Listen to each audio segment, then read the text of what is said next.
A woman is speaking out after a terrifying attack at her home in Farmington Hills. She was conned, she was beaten, tied up, and then robbed. Fortunately, the alleged attacker is behind bars tonight. Jennifer Ann Wilson standing by live. First of all, how's the woman doing tonight, Jennifer?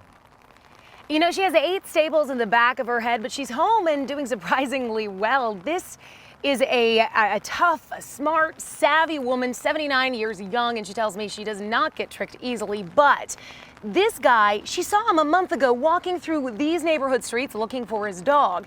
So when he came knocking at her door last week saying his black lab had gotten lost again, she didn't think it was suspicious. I said, step in a minute while I get a pencil and paper to write your phone number down, so if I see the dog, I can call you. I never should have done that, but I didn't know. She didn't know that when she walked to the kitchen, the man would follow her, grab a vase off the kitchen table, and hit her in the head. Twice. And look, this is all wet. See, the water splashed out of the vase and the flowers went out when he hit me.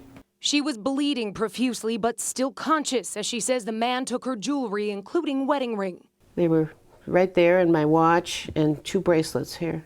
She says he then tied her up on the family room floor, face down.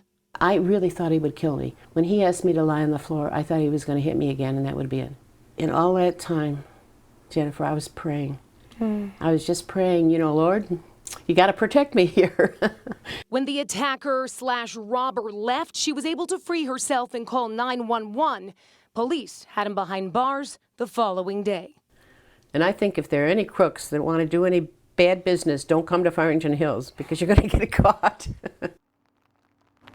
Now, this is one strong woman. Now, as far as her alleged attacker, police were able to get him behind bars the following day. They believe that he's responsible for other robberies in the neighborhood and nearby as well. He's expected in court by the end of the week.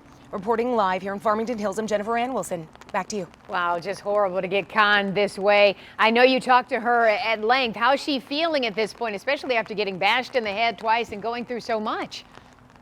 I think the toughest part for her, she said, is that she felt like she knew him because she'd seen him in the neighborhood before. She thought he was a neighbor too, and that's definitely a huge breach of trust. But she says, on the other hand, a lot of people, strangers and friends, have reached out to see if she's okay, and that compassion has really touched her quite a bit. She also spoke very highly of the Farmington Hills Police Department, says that they really went above and beyond to make her feel safe and protected.